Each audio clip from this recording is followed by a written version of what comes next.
आज जो हम डिस्कस करना चाह रहे हैं वो बेसिकली है कि रिसर्च पेपर क्या है, सर्वे पेपर क्या है और क्यों इन पे काम किया जाता है और क्या इसकी रिक्वायरमेंट्स हैं। हो सकता है कि बहुत सी चीज़ों का आप लोगों को आइडिया भी हो। कुछ चीज़ें मैं शेयर कर देता हूँ, फिर फर्दर एंड पर डिस्कस कर लेंगे कि हमारी क्या रिक्वायरमेंट है, हम क्या चाह रहे हैं। ये सारी स्लाइड्स किसी की बनी हुई हैं, डिफरेंट सोर्सेज से, इंटरनेट से ली गई हैं। उन्हीं को आपके साथ शेयर करूँगा। कुछ रेफरेंसेस भी आपको कुछ डॉक्यूमेंट मिल जाएंगे जहाँ जहाँ से चीज़ें ली हुई हैं। बेसिकली जो हम बात जब करते हैं रिसर्च पेपर लिखने की, जो लोग थीसिस पे काम करते हैं वो मोस्टली रिसर्च पेपर का काम करते हैं। और रिसर्च पेपर के अंदर आप लोग इनोवेटिव काम करते हैं, आप अपना काम करते हैं। फॉर एग्जांपल आपने कोई कहा था जी कि आप मशीन लर्निंग के थ्रू आप जो है वो लंग्स कैंसर को डायग्नोज करेंगे, तो आपने कोई अपनी टेक्निक बताई होगी। आपने कोई इनोवेटिव काम किया है, कोई डाटा सेट लिया है, वो आपने टेक्निक बताई है, वो अपना एल्गोरिथम बताया और आपने उस डाटा सेट के ऊपर आप अपने रिजल्ट्स आपने बताए हैं, तो आपने कुछ अपना काम किया, कुछ इनोवेशन आपने की है। लेकिन अगर आप इससे थोड़ा सा पीछे आ जाएं तो हम एक चीज़ को कहते हैं सर्वे पेपर। उस सर्वे पेपर के अंदर बेसिकली आप जो काम कर रहे होते हैं वो आपने कोई इनोवेटिव वर्क नहीं करते, आपने खुद कोई एक्सपेरिमेंट परफॉर्म नहीं करते। आप ये करते ये हैं कि जो लोगों ने उसके रेलेवेंट जो पहले काम कर लिए है उन्हीं के काम को डिस्कस करते चले जाते हैं। आप इस तरह से करते हैं कि आप स्टार्ट के अंदर अपने उस एरिया के, अपने उस टॉपिक के रेलेवेंट क्वेश्चंस को आप डिफाइन कर लेते हैं कि ये आपके क्वेश्चंस हैं, उनको आपने जो है वो डिस्कस करना है। अब उसको जो है लेके आप फर्दर करते ही हैं कि डिफरेंट पेपर्स को आप पढ़ते हैं। फॉर एग्जांपल आपने एक इसको बोलते हैं हम क्वांटिटेटिव रिसर्च भी इसको कहते हैं, अप्रोच कहते हैं। आपने एक पेपर पढ़ा, अपनी उसी प्रॉब्लम के रेलेवेंट उसको आपने डिस्कस कर लिया, उसको आपने सारा राइट डाउन किया। फिर आपने दूसरा पेपर देखा, उसको आपने किया। इसी तरह से आप मल्टीपल पेपर्स को लेते हैं, किसी और के रिसर्च पेपर्स को लेते हैं, किसी और के पब्लिश वर्क को लेते हैं और उसे आप डिस्कस करते हैं। लेकिन हमेशा जो है वो रिकॉग्नाइज्ड जर्नल्स को, रिकॉग्नाइज्ड कॉन्फ्रेंसेस को लिया जाता है। बहुत से जर्नल्स ऐसे हैं जो कि फेक जर्नल्स हैं, आप आज पेपर भेजें, कल आपको एक्सेप्ट कर लेंगे, जस्ट उनको पैसे रिक्वायर्ड होते हैं। ऐसे जर्नल्स की पूरी दुनिया में कहीं पे वर्थ नहीं है। और उनको हम कैसे आइडेंटिफाई कर सकते हैं, कौन से रिकॉग्नाइज है, कौन से नहीं है, हम इसके ऊपर डिटेल में डिस्कस करेंगे। सिंपलेस्ट वे है, हमारे पास 2 साइट्स गिवन है, उसके थ्रू हम पता हमें चल जाता है कि कौन सा जर्नल रिकॉग्नाइज है कि नहीं। तो इसलिए हम जिन भी जर्नल्स को, जिन भी पेपर्स को सबसे पहले सॉर्ट आउट करते हैं, शॉर्टलिस्ट करते हैं, वो भी रिकॉग्नाइज को हम करते होते हैं। जो आप लोगों का रिसर्च का पेपर होता है, हो सकता है जो आपके अभी 3rd 4th के बच्चे हैं, 4th को तो नहीं 3rd के कर रहे होंगे, जो थीसिस कर रहे हैं, उन्होंने जो इनोवेटिव काम किया है इसमें कुछ हेडिंग्स होती हैं जो कुछ जेनेरिक, मैं आपको नाम बता देता हूँ, जो जो हर पर्सन ने ऑलमोस्ट यूज़ करनी होती हैं। एब्स्ट्रैक्ट। एब्स्ट्रैक्ट जो होता है, अगर मैं इस टेबल के थ्रू ही बता दूँ, एक दफ़ा मैं सिनेरियो बना लेता हूँ, बाद में टेबल्स को देखते हैं। एब्स्ट्रैक्ट आपके पूरे पेपर की एक समरी होता है, क्रक्स होता है, पूरे पेपर की जान होता है। जब भी आपने अपना पेपर कहीं भी भेजना होता है, सबसे पहले आपका एब्स्ट्रैक्ट पढ़ा जाता है। अगर उसको आपका एब्स्ट्रैक्ट पसंद आ जाता है, तो ठीक है, बाकी पेपर फिर आपका पढ़ेगा, वरना आपका पेपर नहीं पढ़ा जाएगा, वहीं रिजेक्शन हो जाती है। और असूल ये होता है कि जब भी आपने किसी पेपर को फाइंड आउट करते हैं, एक पेपर आपने सर्च किया, lungs cancer in machine learning for example, उसने आपको बहुत से पेपर दे दिए गूगल स्कॉलर ने। आपने सबसे पहले करना क्या है कि आप भी सबसे पहले एब्स्ट्रैक्ट को पढ़ते हैं। अगर आपको लगता है कि एब्स्ट्रैक्ट जो है वो आपकी प्रॉब्लम के रेलेवेंट है, जो आपका क्वेश्चन था, जिस डोमेन पे आप काम करना चाह रहे थे, उसके रेलेवेंट है, तो फिर आप बाकी पेपर पढ़ते हैं, वरना आप अपना टाइम वेस्ट नहीं करते।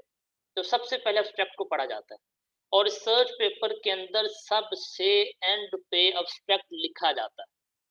सबसे इम्पोर्टेंट होता है, इसलिए सबसे एंड पे लिखा जाता है। सबसे एंड पे क्यों लिखा जाता है? क्योंकि उसमें मल्टीपल चीज़ें हमने इंक्लूड करनी होती हैं। एक क्रक्स बनाने के लिए हमें मल्टीपल चीज़ें उसके में डालनी पड़ती हैं, इसलिए हम उसको सबसे एंड पे लिखते हैं। उसके बाद आप करते क्या हैं कि आप कुछ कीवर्ड्स लिख लेते हैं। आप रिसर्च पेपर के अंदर जो मेन कीवर्ड्स हैं 4, 5, 6, 7, हर जर्नल की अपनी रिक्वायरमेंट होती है, उसने बताया होता है। जी, आपने इतने कीवर्ड्स डिफाइन करने हैं, वो आप उतने कीवर्ड्स लिख देते हैं जो आपने यूज़ किए हुए हैं। जो इम्पोर्टेंट टेक्निकल टर्म्स आपने यूज़ किए हैं। उसके बाद रिसर्च पेपर के अंदर आप लोग क्या करते हैं, इंट्रोडक्शन बता देते हैं कि जो आपका ओवरऑल आप एक बनाते हैं कि ये आपका इंट्रोडक्शन है, उसमें हिस्ट्री और उसके रेलेवेंट बैकग्राउंड स्टडी एटसेट्रा वो आप डाल देते हैं। फिर आपका था लिटरेचर सर्वे। उसके अंदर भी आपने जो प्रीवियस लोगों ने, रिसर्चर्स ने आपकी उस प्रॉब्लम के रेलेवेंट जो काम किया है, वो आप उसमें डालते हैं। हर किसी का एक सेपरेट पैराग्राफ में लिखते हैं और उसके बाद जो है आप उनको डिपेंड्स कि आप किस तरह का काम कर रहे हैं, 15-20 पेपर्स का आप जो है लिटरेचर वहाँ डालते हैं। उसके बाद फिर आप अपनी मेथोडोलॉजी बताते हैं कि आपने क्या मेथड यूज़ किया, किस वे से आपने ये काम किया। ठीक है, हो सकता है आप अपना वे बताएँगे जिस मेथोडोलॉजी से आप काम कर रहे हैं। आपने कोई फ्लो चार्ट बनाया, कोई डायग्राम्स थ्रू आप एक्सप्लेन करते हैं, वो ज़्यादा बेस्ट होता है कि अगर आप डायग्राम के थ्रू उसको बताएँ। फिर आप उसमें कुछ मटेरियल मेथड्स और के लोग हेडिंग देते होते हैं। फॉर एग्ज़ाम्पल आप रिसर्च पे काम कर रहे हैं, तो आपने मशीन लर्निंग है, डीप लर्निंग है, एआई के रेलेवेंट फ़ील्ड्स हैं, तो डेफ़िनिटली आपने कुछ न कुछ डाटा सेट यूज़ किया होगा, कोई पिक्चर्स, कोई इमेजेस किसी भी फ़ॉर्म में यूज़ किया होगा। आप उनकी डिटेल बताते हैं, जी कितनी इमेजेस थी, आपने कहाँ से डाटा सेट लिया, क्या वो ओपन सोर्स था, किस एरिया से आपने लिया, वो सारा बताते हैं कि उसका जी उसमें उसके फीचर्स क्या थे, कितने कॉलम थे, एटसेट्रा। आप पेपर्स पढ़ेंगे, आपको आइडिया होगा कैसे वो बताते होते हैं। ये लिखने के बाद फिर आप लोग अपने काम के रेलेवेंट जो आपको फर्दर लगता है ये हेडिंग्स आनी चाहिए, वो आप कहीं न कहीं उसको एडजस्ट कर रहे होते हैं। और फिर आपको अगर कहीं लगता है तो आप कहीं टेबल बना लेते हैं, फिर उसके बाद बेसिकली आपके रिजल्ट्स आ जाते हैं। वो आप अपने रिजल्ट्स डाल लेते हैं, फिर अपनी फाइंडिंग्स और कंक्लूजन्स, और एट द एंड आप लोग जो है वो आप फ्यूचर वर्क अगर रिक्वायर्ड हो तो बता देते हैं कि अभी हमने यहाँ तक काम किया और फर्दर हम ये जो है काम करेंगे। लेकिन इस लेवल के ऊपर आपसे ऐसी कोई रिक्वायरमेंट नहीं है, क्योंकि सबसे पहले आप जो है सर्वे पेपर मतलब कि आपको उस प्रॉब्लम के रेलेवेंट पता हो कि क्या-क्या काम हो चुका है। पहले वो आप सीखेंगे, उसके बाद आप इस काबिल होते हैं कि आप कोई अपना पेपर अपनी रिसर्च कर सकें। तो हमारी रिक्वायरमेंट भी आपसे रिक्वेस्ट जो है, डिमांड जो है वो यही है कि आप सबसे पहले सर्वे पेपर करेंगे। ओके। सर्वे पेपर को भी करने के डिफरेंट वेज हैं। कुछ लोग जो है वो सिस्टमैटिक वे से लेके चलते हैं, डिफरेंट वेज हैं। जो आपको ठीक लगे, जो सूटेबल आपको लगे वो आप कर सकते हैं। मैं डिफरेंट सोर्स आपके साथ शेयर करूँगा, जिसने जैसे-जैसे कहा है वही आपको बता दूँगा। जो आपको बेहतर लगे आप उस वे से कर सकते हैं। उसने जी स्ट्रक्चर बताया वो रिसर्च पेपर का, एब्स्ट्रैक्ट है, इंट्रोडक्शन है, लिटरेचर रिव्यू है, मेथोडोलॉजी है, रिजल्ट्स है, डिस्कशन है, कंक्लूजन है। अब ये जो चीज़ें हैं, ये चाहे रिसर्च पेपर आ जाए या सर्वे पेपर आ जाए, मेन हेडिंग सेम रहनी है। मेन हेडिंग जो बात है जैसे एब्स्ट्रैक्ट सब में सेम रहना है। अब एब्स्ट्रैक्ट के अंदर क्या-क्या चीज़ें आएँगी, ये सब में सेम रहेंगी। ले लाइक उसने कहा जी ब्रीफली इंट्रोड्यूस करता है कि जी रीडर्स का वो एम क्या है स्टडी का, उसमें मेथोडोलॉजी क्या है, रिजल्ट्स क्या है और फाइंडिंग क्या है। आप एब्स्ट्रैक्ट जब लिखते हैं तो इन 4 फैक्टर्स को अपने माइंड में रख के फिर एब्स्ट्रैक्ट लिखते हैं। अगर आपके एब्स्ट्रैक्ट के अंदर मेथोडोलॉजी नहीं है, फाइंडिंग नहीं है, रिजल्ट नहीं है और आपने वो कहानी लिख दी है तो वो किसी काम का नहीं है। इसी तरह जब आप इंट्रोडक्शन लिखते हैं तो ये ओवरऑल जो पर्पस उसका क्या है, रिसर्च क्वेश्चंस क्या है, ब्रीफ बैकग्राउंड उसका बताते हैं, ये चीज़ें होना बहुत लाज़मी है। और लिटरेचर रिव्यू के अंदर आपने जो पहले लोगों ने जो काम किया होगा, उनके काम को कंक्लूड करते हैं, एक पैराग्राफ के अंदर करते हैं। और फिर आप अगर रिसर्च पेपर लिख रहे हैं, तो आप उसमें बताते हैं उनको एंड पे, कि जी आप उसमें जो उसमें एग्री कर रहे हैं कि नहीं कर रहे, इस तरह की चीज़ें भी डिस्कस करते हैं। फिर मेथोडोलॉजी के अंदर मैंने बता दिया कि आपको क्या मेथड था, डाटा कैसे कलेक्ट किया, आपने कैसे एनालिसिस किया, कौन-सी टेक्निक यूज़ की, क्यों यूज़ की। फिर आप रिजल्ट्स बताते हैं और उन्हीं रिजल्ट्स को आप अपने फाइंडिंग्स को आप डिस्कस करते होते हैं कि ये रिजल्ट्स आपके कैसे आए। और फिर आप कंक्लूजन आपने बता देते हैं। कंक्लूजन के अंदर आपने अपनी फाइंडिंग्स और आपने सिग्निफिकेंस जो स्टडी है, उसको आपने हाइलाइट करना होता है। फिर एट द एंड आप रेफरेंसेस देते हैं। और जितने भी रेफरेंसेस आप लोग देते हैं, वो अंदर आप साइट करते हैं। कोई रेफरेंस जो नीचे आपने दिया है, अंदर साइट नहीं किया तो उसकी कोई इंपॉर्टेंस नहीं है विदाउट उसकी जो है साइटेशन। इसलिए रेफरेंस इज़ प्रॉपर। कुछ लोग रेफरेंस ही प्रॉपर नहीं देते। रेफरेंस प्रॉपर जो वे है, हर जर्नल का अपना एक वे होता है। वो आप सॉफ्टवेयर अवेलेबल हैं, आप मेंडुला यूज़ करें, आप एडनोट यूज़ करें। वो क्लिक्स के ऊपर आपका काम कर देता है, आपको कुछ भी नहीं करना पड़ता, सिंपल एज़ वे है। खुद आपके रेफरेंस वो स्टोर करेगा, आप सिंगल क्लिक करते चले जाएँगे, उनको मैनेज करेगा, प्रॉपर्ली सारा काम करके देगा, जस्ट आपको टूल यूज़ करने आने चाहिए। वही बात कि आप स्टेप कैसे लिखेंगे, ये इसमें बातें लिखी हुई हैं कि आपका स्टडी का पर्पस क्या है, क्यों करना चाहते हैं, आपको उसका मतलब क्या है, इंट्रोडक्शन के अंदर उसका ब्रीफ इंट्रोडक्शन, ये सारी चीज़ें आप इसमें देख सकते हैं। जो मैंने समराइज़ की वही इसने डिस्कस की हुई हैं। लिटरेचर रिव्यू क्या है, मेथोडोलॉजी के अंदर क्या लिखेंगे, ये जितने सोर्सेज़ आपको दूँगा, आपको पढ़ के भी ये बेहतरीन लगेंगे और इन्हीं के बेस पे आप जो है कोई काम करना चाहें तो आप कर सकते हैं। ये ओवरऑल चीज़ें हैं जिसको आप लोग देख सकते हैं कि ये है रिसर्च पेपर के पॉइंट ऑफ व्यू से। मैं ज़्यादा टाइम इस पे ज़्यादा इसलिए नहीं लगा रहा क्योंकि आप लोगों ने सर्वे पेपर ज़्यादा लोग काम कर रहे होंगे। तो बहरहाल जो भी करेंगे वो इसको देख सकते हैं। यहाँ डिफरेंट चीज़ें हैं, कैसे आप लोग सर्च करेंगे। अच्छा, जो सर्वे पेपर है, जैसे मैंने पहले कहा है, कि सर्वे पेपर जो है, ये आप असल में दूर से लोगों के लिए आसानियाँ पैदा कर रहे होते हैं। आप देखें, फॉर एग्ज़ाम्पल एक बंदा उसने काम करना है जी डीप लर्निंग के ऊपर और डीप लर्निंग के अंदर उसने देख लिया जी कि मैंने एरिथमिया डिज़ीज़ जो है कार्डियोवैस्कुलर डिज़ीज़ के ऊपर मैंने काम करना है। अब एक वे तो ये है कि वो 15-20 पेपर पढ़े और फिर जाके उसको कहीं पता चलेगा काम क्या हो रहा है। एक वे ये है कि वो एक सर्वे पेपर पढ़ ले। उस सर्वे पेपर के अंदर 15, 20, 25, 30 पेपर्स का लोगों ने समराइज़ करके एक एनालिसिस दिया होगा। वो पढ़ लेगा तो उसको सारे उन पेपर्स को पढ़ने की ज़रूरत नहीं पेश आएगी। तो ये बेसिकली हम जो है हेल्प कर रहे होते हैं डिफरेंट लोगों को स्पेसिफिक टॉपिक के ऊपर कि वो उसको पढ़ के वो उससे अंडरस्टैंड कर पाएँ। लेकिन उससे पहले आपको जो है एक ब्रीफ और क्लियर डिस्क्रिप्शन आपके पास होनी चाहिए उस एरिया के बारे में काम करने के लिए। उसका मतलब ये होता है कि आपको पहले उस डोमेन के बारे में थॉरोली स्टडी करना पड़ता है, उसको आपको देखना पड़ता है। आप मल्टीपल पेपर्स को डाउनलोड करते हैं, उनको पढ़ते हैं, अपनी जो है मैं जब पीएचडी में जब कोर्स वर्क कर रहा था तो हमारे जो कोर्स टीचर थे कोर्स के, वो कहा करते थे कि जब भी आप पेपर को डाउनलोड करें, पेपर को हार्ड फॉर्म में डाउनलोड करें। मतलब डाउनलोड करने पर उसकी आप प्रिंट निकलवा लें और पेपर को पढ़ने के बाद उसके ऊपर अपनी हैंड फॉर्म में उसकी समरी खुद लिख लें। जो आपने खुद लिखी होगी, आपको दोबारा जो है वो ना तो पेपर पढ़ना पड़ेगा, आपको पता होगा इसने क्या किया हुआ है और वही समरी को आप जो है अपने पेपर्स में लिखने के लिए इस्तेमाल कर सकते हैं। अच्छा, फिर आप इंट्रोडक्शन के बाद आप उसमें टर्मिनोलॉजीज़ बताते हैं कि उसके फील्ड के रेलेवेंट जो टर्मिनोलॉजीज़ हैं, जो-जो चीज़ें उस जो एरिया के रेलेवेंट है, सपोज़ आप कोई काम कर रहे हैं, उसमें नेटवर्क्स पे काम कर रहे हैं, उसमें जो टोपोलॉजीज़ हैं, जो-जो भी चीज़ें आती हैं, वो सारी की सारी आप उसके अंदर जो है वो इंक्लूड करते हैं, जितनी भी टर्मिनोलॉजी है उसमें आप एक्सप्लेन कर रहे होते हैं। फिर सर्च चैलेंजेस क्या आते हैं, उसमें क्लासिफिकेशन क्या है, ये डिफरेंट चीज़ें हैं जिस डिफरेंट वे से आप उसको रिप्रेज़ेंट कर रहे होते हैं। अच्छा, अब एक और चीज़ आती है जिसे हम कहते हैं रिव्यू आर्टिकल। अच्छा, ज़्यादातर सिनेरियो के अंदर हम बच्चों को यही कहते हैं कि सर्वे पेपर और रिव्यू आर्टिकल सेम है, लेकिन सेम होता नहीं है। इन दोनों में डिफरेंस है। तो डिफरेंस हम जो है वो स्टार्टिंग में बच्चों को खुद नहीं बता रहे होते हैं कि बच्चा कन्फ्यूज़ होगा, तो मोस्टली बच्चे यही समझते हैं कि ये सेम चीज़ है। नहीं, रिव्यू पेपर समथिंग एल्स, वो क्या है? रिव्यू पेपर जो है बेसिकली काम यही है कि जो पहले काम हो चुका उसी को करते हैं, लेकिन करते किस तरह से हैं? ये बेसिकली हम थ्योरेटिकल और प्रैक्टिकल एनालिसिस करते हैं एग्जिस्टिंग टेक्निक का। फॉर एग्जांपल किसी बंदे ने वो काम किया था, उसने बताया मैंने ये काम किया है। हम उसकी टेक्निक को अंडरस्टैंड करते हैं जो पेपर उसने दिया था। फिर उसकी टेक्निक को इवैल्यूएट करते हैं, उसके रिजल्ट्स को एनालिसिस को करके किस तरह से हम उसी की टेक्निक को किसी डाटा सेट के ऊपर वही जो उसने बताया हुआ है डाटा सेट पे अप्लाई करते हैं।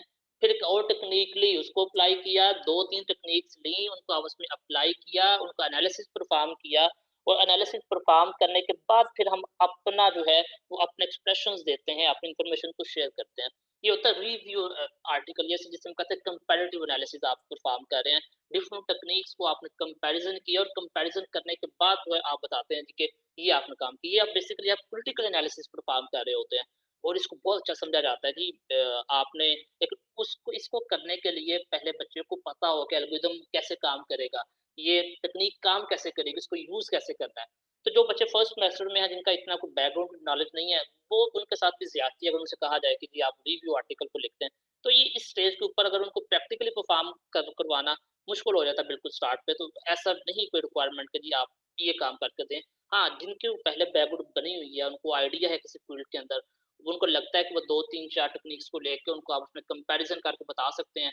जी ये इन हमने ये प्रॉब्लम थी, इन 5 टेक्निक्स को अप्लाई किया, उनमें से सबसे बेस्ट वन ये है। तो वो ये काम कर सकते हैं। अच्छा, ये भी मैं आपके साथ जो है ना शेयर कर दूँगा। अच्छा, रिव्यू आर्टिकल वो कहता है जी कि इसमें कितने नंबर ऑफ वर्ड्स होने चाहिए, लिखा हुआ है।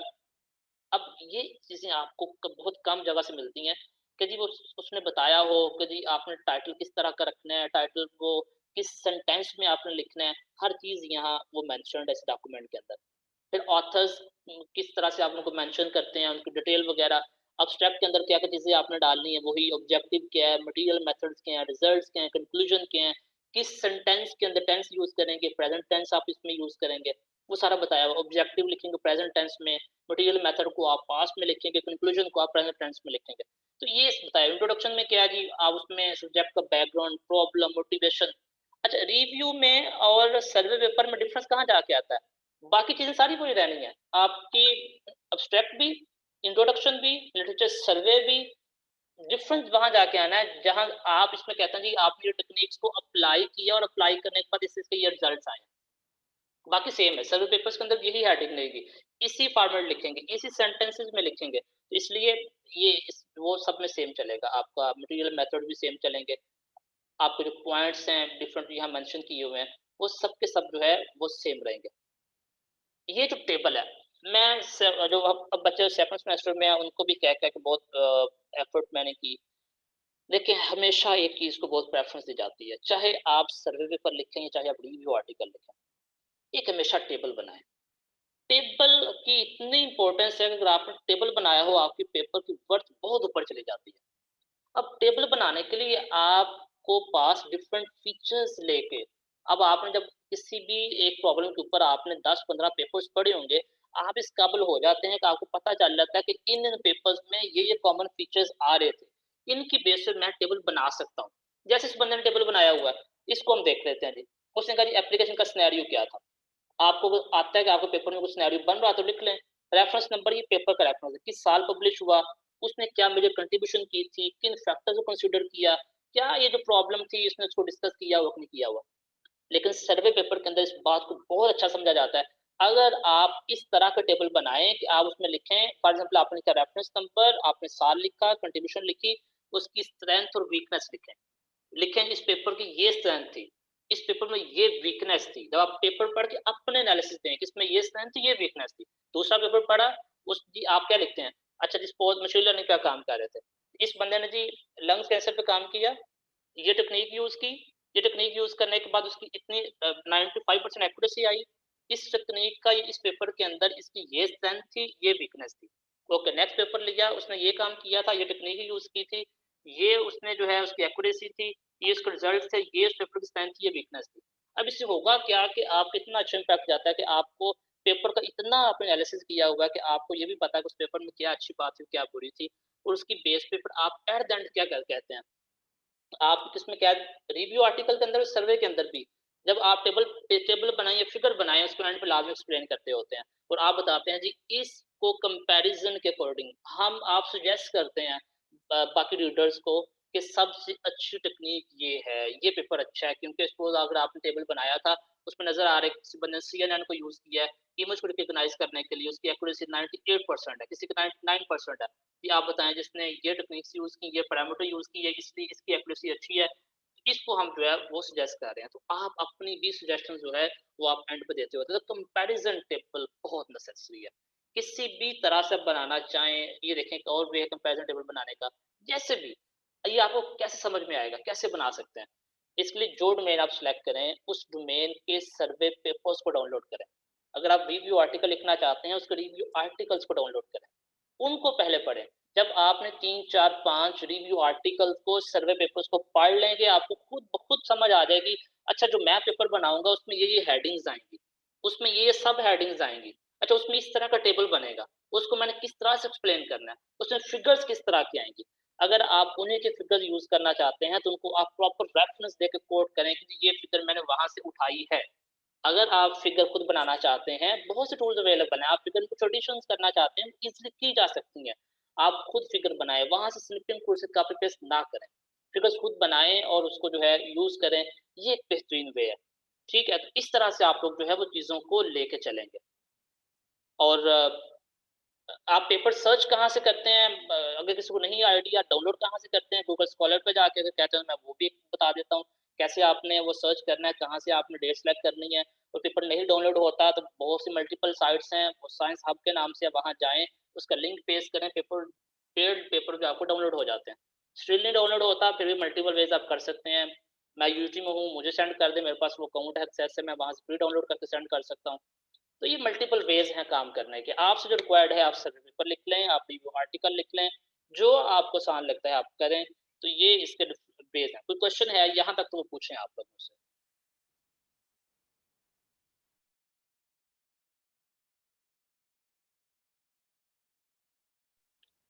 जी, किसी भी बच्चे का कोई क्वेश्चन है, पूछ सकता है वो।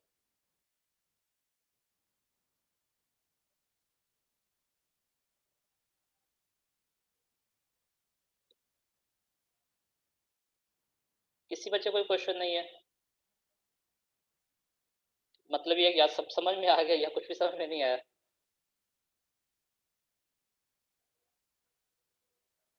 अनम्यूट बच्चे मैंने तो 1 मिनट स्टार्टिंग चेक कर लेता हूँ।